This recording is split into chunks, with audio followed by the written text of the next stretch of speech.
बिस्मिल्लाहिर्रहमानिर्रहीम। अस्सलाम वालेकुम dear students, welcome to my YouTube channel. आज हम स्टार्ट करेंगे ग्रुप थ्योरी जिसका कोर्स कोड है MTH 633। आज के लेक्चर में हम अपने फर्स्ट 5 या 4 जो टॉपिक्स हैं वो कवर करने की कोशिश करेंगे। आई होप सो कि मेरे लेक्चर्स बाकी सब्जेक्ट्स के आपको अच्छे तरीके से समझ आ रहे होंगे। अगर कोई भी कन्फ्यूजन हो तो आप पूछ सकते हैं, बता सकते हैं, कोई मिस्टेक हो तो। अगर आप चैनल पे न्यू हैं तो चैनल को सब्सक्राइब कीजिए और वीडियो को लाजमी एंड तक देखिए ताकि आपको सारे कंसेप्ट क्लियर हो।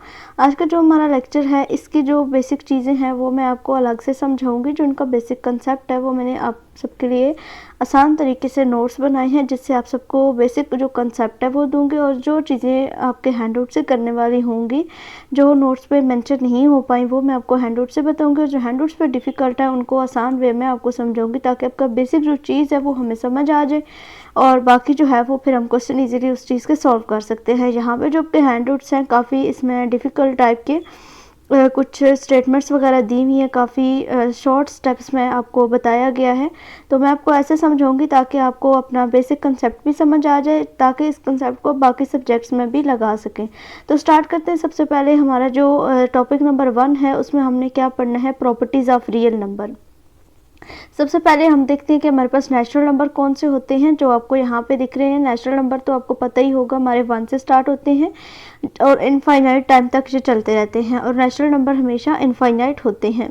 फिर जी मतलब कि इंटीजर्स आपके कौन से होते हैं, जो कि माइनस से शुरू होते हैं और पॉजिटिव और नेगेटिव दोनों इसमें आते हैं, ज़ीरो को इंक्लूड करके। उसके बाद क्यू मीन्स के आपके रैशनल नंबर कौन से होते हैं। रैशनल नंबर्स वो नंबर्स होते हैं जिनको हम पी और क्यू के फॉर्म में लिख सकते हैं, और बिलोंग कर पी और क्यू बिलोंग टू इंटीजर्स होते हैं। और जो क्यू है वो not is equal to zero, मतलब कि जो आपका डिनोमिनेटर जहाँ पे होगा वो आपका ज़ीरो के इक्वल नहीं होना चाहिए।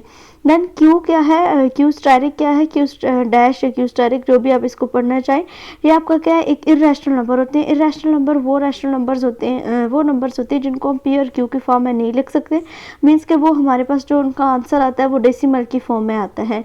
उसके बाद रियल नंबर हमारे कौन से नंबर्स होते हैं, रैशनल नंबर और इर्रेशनल नंबर्स का जो यूनियन होता है वो हमारे पास जो है रियल नंबर्स आते हैं। तो प्रॉपर्टीज़ हैं रियल नंबर के। यहाँ पे आपको एक एग्जांपल दी गई है, इसने कहा है कि 0.131313। इसको अब हम डिफरेंट तरीक़ों से जो है वो सॉल्व कर सकते हैं। एक तो ये तरीका जो यहाँ पे इन्होंने हमें करके दिखाया है कि हमने जो हमारे पास पॉइंट के बाद 131313 था उसको सबको अलग अलग कर लिए। 0.13 हर जो पॉइंट है ना उसको अलग अलग कर लिए। 0.13 फिर 0.0013 एंड प्लस 0.40 एंड 13, यानी कि जितने पॉइंट के बाद जहाँ पे नंबर्स आ रहे थे उसके हिसाब से यहाँ पे जिस 13 को लिए उसके हिसाब से हमने यहाँ पे 0 लगाए हैं। देन पॉइंट्स को हमने ख़त्म करके इसको जितने इसके पॉइंट के बाद नंबर थे उसके साथ हम टर्म के साथ उसको डिवाइड किए। जैसे 0.13 था तो यहाँ पे पॉइंट के बाद 1 और 3 दो नंबर है, तो मीन्स के ये 100 से डिवाइड होगा, अगला 1000 से डिवाइड होगा, और उसके बाद जो है वो 10,000 से डिवाइड होगा। क्योंकि यहाँ पे क्या है, जो आप इसको देखें तो 1 2 3 4 आपके पास यहाँ पे नंबर 0 पॉइंट आ रहे हैं। देन इसी तरीके से अगला जो है वो आपका 10,000 से जो है वो डिवाइड हो जाएगा। उसके बाद यहाँ पे 13 ओवर 100 को कॉमन लिया गया है, और उसके बाद यहाँ पे एक सीरीज़ बनती है 1 + 1 ओवर 100 1 ओवर 100। ये आप अगर इसको सर्च करें तो आपको इजीली मिल जाएगी। यहाँ पे एक सीरीज़ होती है जिसको सॉल्व करके फार्मूला लगा के उसको सॉल्व किया जाता है। बट अगर ये तरीका अगर आपको नहीं समझ आ रहा तो आप इसको डिफरेंट तरीके से जो है वो सॉल्व कर सकते हैं। आप इसको अगर ऐसे लिखें 0.13 के ऊपर हम जो है वो अगर बार लगा दें, सॉरी जस्ट 13 के ऊपर अगर हम बार लगा दें और इसको इक्वल टू रख लें, हम x के इक्वल रख लें, ठीक है। x इज इक्वल टू अगर हमारे पास आ जाए 0 पॉइंट, इसको हम अगर 0.13 इसके ऊपर रखें तो इस बार का क्या मतलब है कि ये आगे चलती जा रही है, ठीक है। 0.131313 और ये इसी तरीके से चलती जा रही है। उसके बाद अगर दोनों साइड पे जो है वो हम 100 से मल्टीप्लाई कर दें, 100 से मल्टीप्लाई करने के बाद हमारे पास जो बनेगी इक्वेशन वो क्या बनेगी, यहाँ पे बनेगी 100 बनेगी इस तरीके से 100x हो जाएगी, और दूसरी साइड पे आपके पास क्या हो जाएगा, जहाँ पे 13 जस्ट जो है वो आपका क्या बच जाएगा, यहाँ पे 13 पॉइंट समथिंग आपकी वैल्यूज़ आ जाएगी। और उसके बाद यहाँ पे जब इन दोनों इक्वेशंस को आप माइनस करेंगे, यहाँ पे मैं सिंपली आपको लिख देती हूँ कि यहाँ पे आपके पास क्या बन जाएगा 13 पॉइंट कुछ वैल्यूज़ जो है वो 1 3 1 3 1 3 इस तरीके से आपकी वैल्यूज़ जो है वो आ जाएंगी। जब इन दोनों क्वेश्चंस को आप माइनस करेंगे तो यहाँ पे आपके पास आ जाएगा 99 और दूसरी साइड पे जो पॉइंट के बाद वाले 1 3 यानी कि ये जो लाइन है इस लाइन को भी अगर हम ख़त्म करें इस लाइन को तो यहाँ पे भी बन जाएगा 1 3 1 3 और 1 3।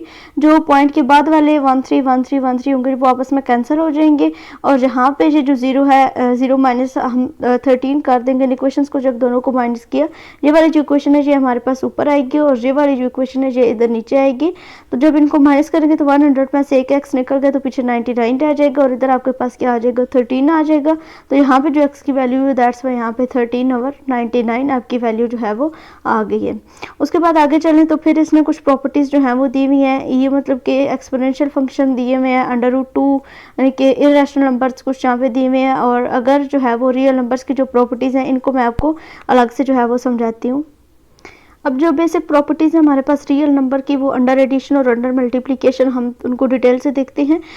बेसिकली हमारे पास जो है वो 5 प्रॉपर्टीज़ होती हैं और जो 6th प्रॉपर्टी होती है वो दोनों के लिए हम जो है वो यूज़ करते हैं। अंडर एडिशन अगर देखें तो जो क्लोजर प्रॉपर्टी होती है, commutative property, associative property, additive inverse और एडिटिव आइडेंटिटी होती है। ये property same to same under multiplication होती है। जस्ट एडिशन में क्या होता है कि हम ऐड करते हैं चीज़ों को और मल्टीप्लिकेशन में क्या होगा कि हम मल्टीप्लाई करेंगे। अगर आप क्लोजर प्रॉपर्टी को देखें तो ए और बी जो है वो आपके पास दो नंबर्स हों वो अगर उनको ऐड करें वो बिलोंग टू रियल नंबर रखते हों तो ए बी जो है वो भी किसके बिलोंग रखते होंगे, वो भी रियल नंबर्स ही होंगे। उसके बाद अगर आप कम्यूटेटिव प्रॉपर्टी की तरफ आएँ तो वो आपके पास क्या है, a + b = b + a और जो a b है वो किससे बिलोंग करता है, वो आपका रियल नंबर से बिलोंग करता है। a + b = b + a मतलब आप 1 में 2 प्लस करें या फिर आप 2 में 1 प्लस करें, आपका आंसर क्या आएगा यहाँ पे सेम आना चाहिए। उसके बाद एसोसिएटिव प्रॉपर्टी क्या है, वहाँ पे आपके पास 3 एलिमेंट्स आ जाएंगे a + b + c। क्या होगा कि पहले आप b + c कर लें लेफ्ट हैंड साइड पे और राइट हैंड साइड पे आप a + b या इसको अपोजिट करके पहले a + b + c कर लें, फिर आप क्या कर लें b + c + a कर लें और a b c जो तीनों आपके एलिमेंट्स यहाँ पे यूज़ होंगे वो बिलोंग टू क्या होने चाहिए, रियल नंबर होने चाहिए।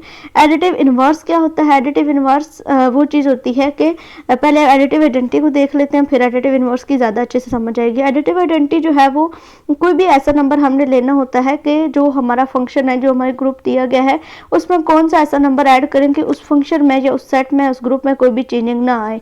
तो एडिटिव आइडेंटिटी को अगर देखा जाए तो वो हमारे पास 0 होता है। किसी भी नंबर में हम अगर 0 को ऐड कर दें तो वो नंबर चेंज नहीं होता, चाहे पहले हम 0 को ऐड करें या फिर बाद में हम 0 को ऐड करें, वो नंबर हमेशा वही नंबर रहता है। और अगर एडिटिव इनवर्स की अगर बात की जाए तो एडिटिव इनवर्स वो चीज़ है कि कौन सा ऐसा नंबर है जिसको हम ऐड करें उस नंबर में जो फंक्शन हमें दिया गया कि हमारे पास एडिटिव आइडेंटिटी आ जाए।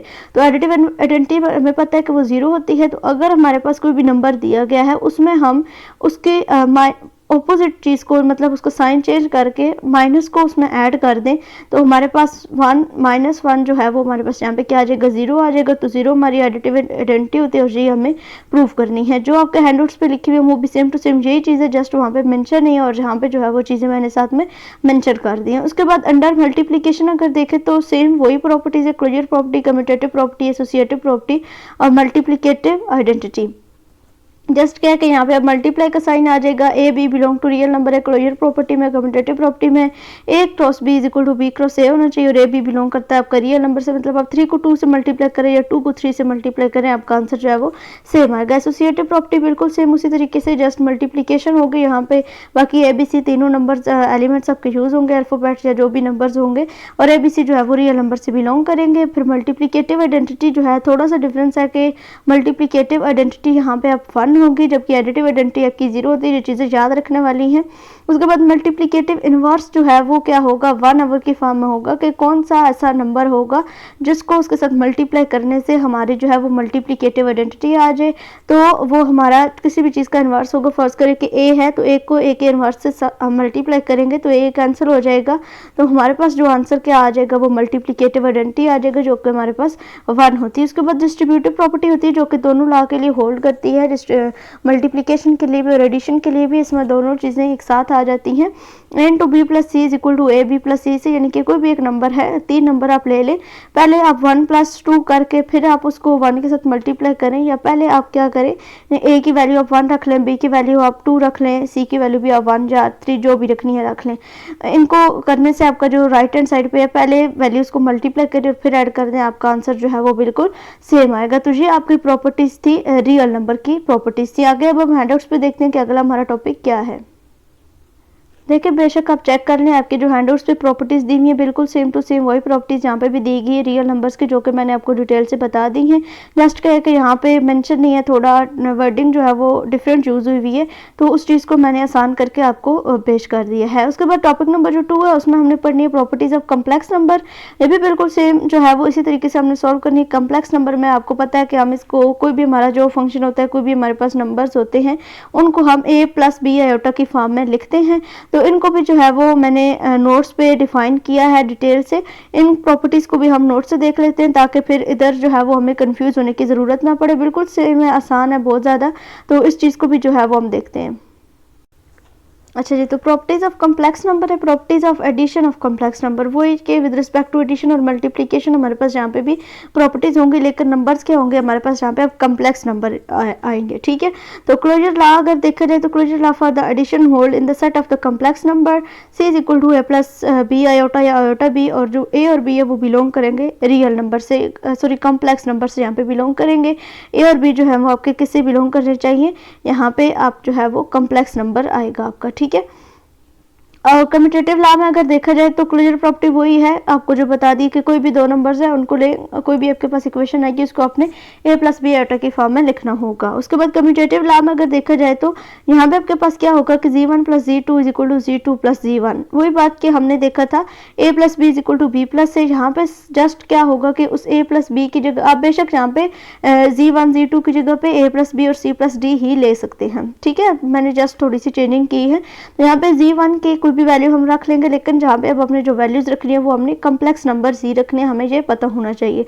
और कम्प्लेक्स फॉर्म जो है वो क्या होती है, रियल और इमेजिनरी पार्ट दोनों आते हैं, उसमें a + b आयोटा की फॉर्म में हमने लिखना होता है किसी भी नंबर को। जब हमने g1 की जो वैल्यू ली है वो हमने क्या ले ली है, a + b आयोटा, और g2 की वैल्यू हमने ले ली है c + d आयोटा। तो इसके साथ में आपके लिए मैंने सॉल्व भी कर दिया है कि g1 + g2 करेंगे तो आपके पास क्या आएगा, a + b iota + c + d iota आएगा। रियल पार्ट जो है वो रियल पार्ट में ऐड हो जाएंगे, और जो इमेजिनरी पार्ट है वो इमेजिनरी पार्ट में ऐड हो जाएंगे। तो a + c is plus into b + d iota, ये बिलोंग करेंगे आपके किससे, कम्प्लेक्स नंबर से। सेम इसी तरीके से आप z2 + z1 को भी ऐड करके चेक कर सकते हैं, यही आपका आंसर आएगा। उसके बाद एसोसिएटिव लॉ पे जाएं तो वहाँ पे आपके पास 3 नंबर्स हो जाएंगे, z1 + z2 + z3। तो वही चीज़ आपको जो मैंने पहले बता दी, रियल नंबर में कि आप पहले z2 + z3 को ऐड कर सकते हैं, यानी कि b + c कर सकते हैं, फिर उसमें a को ऐड कर सकते हैं, या फिर पहले क्या कर सकते हैं आप z1 + z2 पहले करके फिर z3 में ऐड कर सकते हैं। तो ये आपकी मर्जी, आप जिस तरीके से भी इस चीज़ को जो है वो अरेंज करना चाहें। तो अब यहाँ पे जो वैल्यू मैंने ली है वो क्या ली है, z1 is equal to iota ले लिया है, z2 is equal to 2 iota ले लिया, and z3 is equal to -3 iota ले लिए। z1 plus into z2 + z3 अगर हम इससे लेफ्ट हैंड साइड ली तो हमने क्या लिखा, iota plus into 2 iota -3 iota. ठीक है, तो आयोटा आपका ऐसे ही रहेगा, 2 आयोटा में से जब आपका 3 आयोटा माइनस होगा तो minus iota iota minus iota आपका क्या आ जाएगा, यहाँ पे 0 आंसर आ जाएगा। सेम इस तरीके से आप इसकी राइट हैंड साइड लेंगे तो वहाँ पे z1 + z2 पहले करेंगे, आयोटा प्लस 2 आयोटा -3 आयोटा, तो यहाँ पे 3 आयोटा -3 आयोटा आपका क्या आंसर आ जाएगा, 0। तो दोनों के आंसर आपके क्या आ गए, यहाँ पे इक्वल आ गए। उसके बाद एडिटिव आइडेंटिटी आ जाती है। एडिटिव आइडेंटिटी में सेम वही चीज़ है कि कोई भी आपको कम्प्लेक्स नंबर जो दिया गया होगा उसमें कौन सा ऐसा कम्प्लेक्स नंबर हम ऐड करें कि हमारे पास जो गिवन कम्प्लेक्स नंबर है, जो गिवन फंक्शन है वो चेंज ना हो। तो वही बात कि यहाँ पे भी हमने जीरो जो है वो आपका एक कम्प्लेक्स नंबर है, उसको हम 0 + आयोटा 0 की फॉर्म में लिख सकते हैं, यानी कि 0 आपका a है और आयोटा 0 वो आपका b आयोटा की फॉर्म को रिप्रेजेंट करता है, तो वो आपका एक कम्प्लेक्स नंबर है। तो 0 + आयोटा 0 को हम किसी भी फंक्शन में किसी भी कम्प्लेक्स नंबर में ऐड करें तो हमारा कम्प्लेक्स नंबर जो है वो चेंज नहीं होता। तो इसको जस्ट मैंने यहाँ पे लिख दिया, इसको आप देख लें, x + आयोटा वही रहेगा जो बेसिक चीज़ थी। 0 + iota is the called the additive identity. और एक और इम्पॉर्टेंट बात कि zero is the additive identity of every complex number, ये आपने याद रखनी है। कोई भी कम्प्लेक्स नंबर है तो जीरो जो है वो एडिटिव आइडेंटिटी है हर एक कम्प्लेक्स नंबर की। और इसी तरीके से जीरो जो है वो एडिटिव आइडेंटिटी है रियल नंबर की भी। ठीक है, ये चीज़ें आपने याद रखनी है, आपके ऑब्जेक्टिव को पॉइंट ऑफ व्यू से इंपॉर्टेंट है। एडिटिव इनवर्स क्या है? सेम वही चीज़ की एडिटिव इनवर्स वो चीज़ होती है कि जो आपको फंक्शन दिया गया हो उसमें कौन सा ऐसा फंक्शन जो है वो कौन सा ऐसा कम्प्लेक्स नंबर है। यहाँ पे कम्प्लेक्स नंबर की बात हो रही तो हम कम्प्लेक्स नंबर ही रिपीट बार बार करेंगे कि कोई भी आपको कम्प्लेक्स नंबर दिया गया उस कम्प्लेक्स नंबर में आप कौन सा कम्प्लेक्स नंबर ऐड करें कि आपके पास एडिटिव आइडेंटिटी आ जाए। तो यहाँ पे एडिटिव आइडेंटिटी आपकी क्या थी? जीरो प्लस आयोटा आई था, तो आपने जीरो प्लस आयोटा ही लाना है तो उसका ऑपोजिट इसमें ऐड कर देंगे। ठीक है, ए प्लस बी आयोटा यहाँ पे हमने लिया है। यहाँ पे देखें ए प्लस बी आयोटा लिया तो इसके उलट को minus A minus B iota को इसमें अगर हम ऐड कर दें तो आपके पास आ जाएगा zero plus zero iota, means के जीरो आ जाएगा एडिटिव आइडेंटिटी। तो since minus A minus B iota is the additive inverse of A plus B iota. अब कॉन्जुगेट और जो एडिटिव इनवर्स है वो दो डिफरेंट चीज़ें। कॉन्जुगेट में हम क्या करते हैं कि जस्ट हमारे पास जो आयोटा के साथ वाली साइन होता है वो हम चेंज करते हैं, जबकि एडिटिव इनवर्स में हम दोनों साइंस को चेंज करते हैं। छोटी छोटी चीज़ें भी आपके लिए यहाँ पे मैंने लिख दी हैं। उसके बाद जो प्रॉपर्टीज़ हैं कम्प्लेक्स नंबर की वो क्या है? मल्टीप्लिकेशन के विद रिस्पेक्ट टू हैं, वो भी सेम बिल्कुल इसी तरीके से हैं जैसे मैंने आपको ये समझा दी है डिटेल से। तो ये आपको नोट्स जो है अगर चाहें तो आप व्हाट्सएप ग्रुप ज्वाइन करें, आपको नोट्स जो है ये प्रोवाइड कर दिए जाएंगे। क्लोजर प्रॉपर्टी में वही बात है कि Z1 और Z2 जो है वो दो कम्प्लेक्स नंबर हैं और अगर इन दोनों का प्रोडक्ट हम लें तो वो भी हमारे पास एक कम्प्लेक्स नंबर ही आएगा। इस तरीके से कम्यूटेटिव प्रॉपर्टी को देखें तो Z1 dot Z2 is equal to Z2 dot Z1, यानी कि कोई भी दो कम्प्लेक्स नंबर है पहले हम Z1 को Z2 से मल्टीप्लाई करें तो वो इक्वल टू आएगा जब हम Z2 को Z1 से मल्टीप्लाई करेंगे। तो लेकिन याद रहे कि कम्प्लेक्स नंबर की बात हो रही है तो आपने जो नंबर लेने हैं वो भी कम्प्लेक्स नंबर ही लेने हैं। एसोसिएटिविटी वही बात जहाँ पे एग्जांपल भी मैंने साथ में इसकी सॉल्व कर दी है कि Z1 into Z2 Z3 is equal to Z1 Z2 into Z3। तो एग्जांपल भी साथ में सॉल्व कर दी। Z1 की वैल्यू हमने 1 प्लस आयोटा ली, Z2 की वैल्यू माइनस आयोटा ली और Z3 की वैल्यू हमने 1 माइनस आयोटा ली। इसको इक्वेशन में पुट किया तो दोनों की जो आंसर आएंगे वो बिल्कुल सेम आएंगे। यहाँ पे भी आपके पास -2 आयोटा आया है और जहाँ पे भी आपके पास -2 आयोटा आया तो इट्स मीन के एसोसिएटिव जो प्रॉपर्टी है वो भी होल्ड करती है। आइडेंटिटी क्या है? There exist a complex number 1 plus 0 iota such that for every complex number 1 is the multiplicative identity of every complex number. तो जो मल्टीप्लिकेटिव आइडेंटिटी है वो क्या है कम्प्लेक्स नंबर की? वो 1 है। सेम इसी तरीके से इनवर्स की प्रॉपर्टी है, इसको थोड़ा सा आप समझ लें। For every complex number z is equal to x plus iota i not is equal to 0 plus iota. पहले तो हम ये देखते रहे कि इनवर्स में क्या होता था कि वो हम 0 प्लस आयोटा i या कोई भी ऐसा नंबर था जिसको हम उसके साथ प्लस करते थे माइनस करते तो हमारे पास उसकी आइडेंटिटी जो है वो एडिटिव आइडेंटिटी आ जाती थी। तो यहाँ पे भी हमने वही चीज़ बनानी है लेकिन a प्लस बी आयोटा की फॉर्म में बनानी है। तो सिंपली पहली तो बात यही है कि जो उसका इनवर्स होगा उसके साथ हम मल्टीप्लाई कर देंगे तो हमारे पास जो एडिटिव मल्टीप्लिकेटिव आइडेंटिटी है वो आ जाएगी जो कि हमारे पास 1 होती है। तो यहाँ पे अगर हम देखें तो मैंने एक एग्जांपल की है कि Z1 is equal to 3 plus 4 iota. तो इसका जो इनवर्स हम लेंगे वो 1 ओवर Z1 होगा। तो 3 plus 4 iota multiply 1 over 3 plus 4 iota, तो 4 आयोटा 4 ये चीज़ कैंसिल हो जाएगी तो पीछे हमारे पास 1 आ जाएगा। आगे अगर देखें तो अगर हम लिखें कि 1 ओवर Z1, जस्ट हम 1 ओवर Z1 लिखें तो इसको अब हमने दोबारा से उस फॉर्म में कन्वर्ट करना होता है a प्लस बी आयोटा की फॉर्म में या a माइनस बी आयोटा जो भी हमने लिखना हो। तो 1 ओवर Z1 है तो 1 ओवर 3 प्लस 4 आयोटा है। तो हमें पता है कि इस चीज़ को हम कैसे सॉल्व करते हैं। जब भी हमारे पास डिनोमिनेटर में आयोटा की फॉर्म आ जाती है तो हम उसके कॉन्जुगेट के साथ मल्टीप्लाई भी कर देते हैं और उसके साथ हम उसको डिवाइड भी कर देते हैं। तो वही चीज़ हमने यहाँ पे की है। तो मल्टीप्लाई डिवाइड करने के बाद नीचे आपका आ जाएगा ए स्क्वायर माइनस बी स्क्वायर आ जाएगा। तो यहाँ पे आ जाएगा आपका 16 और आयोटा स्क्वायर बन जाएगा ना, 16 आयोटा स्क्वायर। तो आयोटा स्क्वायर इक्वल टू -1 होते हैं, माइनस माइनस प्लस हो जाएगा। दैट्स वाई यहाँ पे 9 प्लस 16 रखा है हमने। और जब इसको हमने आगे डिटेल किए तो 3 ओवर 25 -4 है -4 ओवर 25 आयोटा। यहाँ पे अब इसको अब ये हमें पता चला है कि ये हमारी जो फॉर्म है वो a प्लस बी आयोटा की फॉर्म में आ गई है। उसके बाद multiplicative inverse of a complex number 0 does not exist, यानी कि जो भी आपका कम्प्लेक्स नंबर 0 होगा उसका जो मल्टीप्लिकेटिव इनवर्स है वो एग्जिस्ट नहीं करेगा। क्योंकि अगर कोई भी आपका कम्प्लेक्स नंबर है वो अगर 0 है तो उसका जो मल्टीप्लिकेटिव इनवर्स है वो एग्जिस्ट नहीं करेगा। ठीक है, क्योंकि 0 और 0 ये तो कोई भी अनडिफाइंड फंक्शन आपके पास आ जाता है ना, तो कम्प्लेक्स नंबर जो है वो अगर 0 आ जाए तो उसका जो मल्टीप्लिकेटिव इनवर्स है वो एग्जिस्ट नहीं करेगा। देन डिस्ट्रीब्यूटिव लॉ जो होता है वो होल्ड करता है बोथ मल्टीप्लिकेशन और एडिशन के लिए। तो ये वही चीज़ है जो आगे हमने देख ली है, Z1 into Z2 plus Z3। Just हमने अब यहाँ पे क्या करना है, कम्प्लेक्स नंबर लेने हैं। तो वो चीज़ यहाँ पे आपको विद एग्जाम्पल जो है वो बता दी गई है। Z1 की वैल्यू लिए -2 आयोटा, Z2 की value 1 plus iota and Z3 की वैल्यू 1 माइनस आयोटा। तो दोनों को इस फंक्शन में पुट किया है। इस जो हमारी ये प्रॉपर्टी है इसमें हमने पुट किया तो हमारे पास आ गया, दोनों साइड पे हमारे पास यहाँ पे भी 4 आयोटा आ गया और यहाँ पे भी 4 आयोटा आ गया। तो इट्स मीन की ये प्रॉपर्टी भी होल्ड करती है। उसके बाद टॉपिक नंबर जो 3 है हमारा और 4 है वो बाइनरी ऑपरेशन के बारे में थोड़ा सा आपको हैंडआउट से दिखा देती हूँ कि यही चीज़ें हैं बिल्कुल सेम टू सेम जो मैंने आपको यहाँ पे समझा दी हैं, ताकि आपको कोई भी कन्फ्यूजन ना रहे।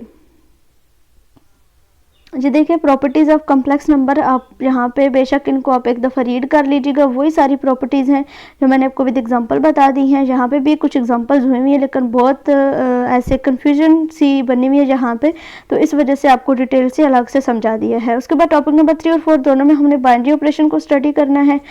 इसके जो डेफिनेशन है वो भी समझेंगे और इसके अलावा जो भी इसमें प्रॉपर्टीज़ वगैरह यूज़ होती हैं, एडिशन, मल्टीप्लिकेशन और जिन जिन चीज़ों पर ये यूज़ होनी है वो सारी चीज़ें हम जो है वो देख लेते हैं। बाकी जो चीज़ उधर से रह जाएगी वो फिर हम जहाँ से उसको स्टडी करने की कोशिश करते हैं।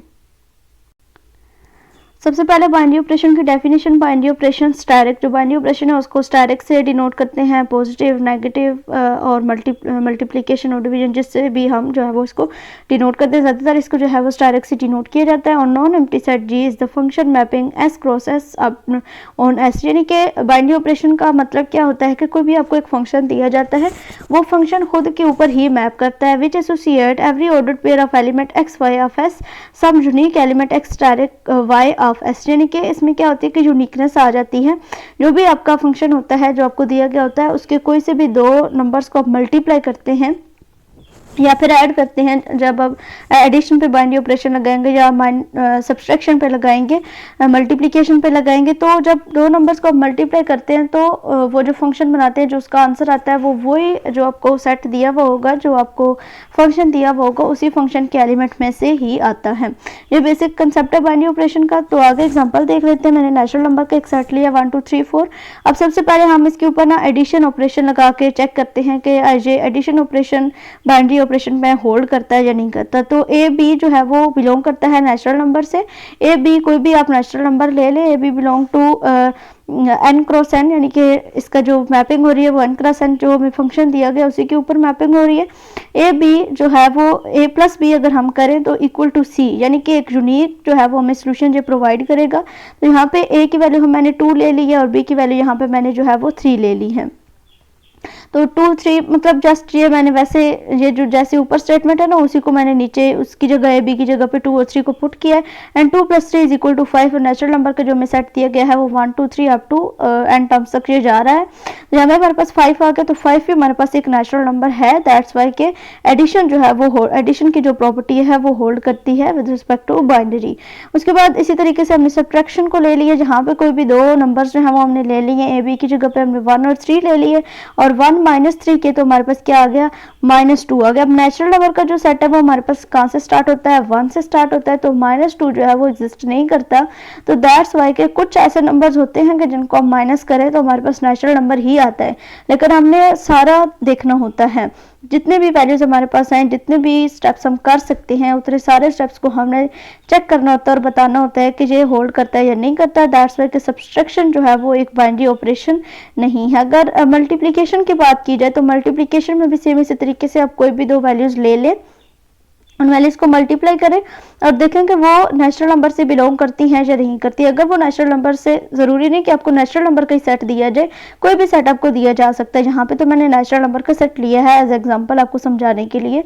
तो कोई भी सेट दिया गया उसमें से कोई भी दो नंबर्स आप लें, कोई भी दो एलिमेंट लें, अगर वो उसी सेट में से आ रहे हैं तो इट्स मीन कि वो जो ऑपरेशन आपने किया वो होल्ड करता है आपका उसके ऊपर। तो यहाँ पे मल्टीप्लीकेशन जो है वो बाइनरी ऑपरेशन पे होल्ड करता है नेचुरल। इसी तरीके से डिवीजन को अगर देखें तो ये कुछ जो नंबर्स हैं वो हमारे होल्ड करते हैं, लेकिन कुछ जो है वो हमारे होल्ड नहीं करते। तो बाइनरी ऑपरेशन जो है वो भी एक जो डिवीजन है वो भी एक बाइनरी ऑपरेशन हमारा नहीं है। इसी तरीके से अगर हम इंटीजर्स को सेट ले लें, माइनस जो हमारा नेगेटिव से स्टार्ट होकर नेगेटिव इन्फिनिटी से स्टार्ट होकर पॉजिटिव इन्फिनिटी तक जाता है, तो इसके ऊपर भी हमारा एडिशन भी अप्लाई होता है, सब्सट्रैक्शन भी अप्लाई होता है और मल्टीप्लिकेशन भी अप्लाई होता है। बट जो डिवीजन है वो इस पर भी अप्लाई नहीं होता, क्योंकि जब डिवीजन हम करते हैं तो अक्सर जो हमारे नंबर्स होते हैं वो हमारे पास इरेशनल नंबर आ जाते हैं, तो हमारा जो इंटीजर्स का सेट है उसमें इरेशनल नंबर इंक्लूड नहीं होते। दैट्स वाई के पॉजिटिव, नेगेटिव और मल्टीप्लिकेशन जो है वो बाइनरी ऑपरेशन होल्ड करेंगे इंटीजर्स के ऊपर। इसी तरीके से अगर हमारे पास जो सेट हो वो रियल नंबर का सेट दिया गया हो, तो उसके ऊपर भी हमारे पास जो होल्ड करेंगे वो क्या करेंगे, पॉजिटिव, नेगेटिव, मल्टीप्लिकेशन के बाइनरी ऑपरेशन तो इजीली होल्ड करेंगे। लेकिन अगर डिवीजन को होल्ड करवाना है तो हमने वो नंबर्स लेने हैं जिसका जो जीरो को अलावा, ठीक है, जीरो के अलावा सारे रैशनल नंबर्स हमने लेने हैं, तो फिर हमारा जो डिवीजन है वो रैशनल नंबर के ऊपर भी होल्ड करता है। जहाँ पे बस ये चीज़ मैंने जो है वो लिख दिया कि पॉजिटिव, नेगेटिव, मल्टीप्लिकेशन और डिवीजन होल्ड करेगा तब जब आप जो है वो अपने रैशनल नंबर लेंगे एक्सेप्ट जीरो के। ओके, आई होप सो कि ये चीज़ें जो है वो आपको समझ आ गई होंगी। बाइनरी ऑपरेशन पूरा जो आपका 3 और 4 टॉपिक है उसमें बस ये चीज़ें थी जो मैंने आपको यहाँ पे बता दी। मजीद आप अपने हैंडआउट से भी आप देखते हैं, अगर हैंडआउट्स को भी देखा जाए तो यही सारी चीज़ें जो मैंने आपको डिटेल से बता दी हैं। आई होप सो कि ये लेक्चर्स आपको अच्छे तरीके से समझ आ गए होंगे। कोई भी कन्फ्यूजन हो तो आप पूछ सकते हैं। मिलते हैं अपने अगले लेक्चर में, तब तक के लिए अल्लाह हाफिज़।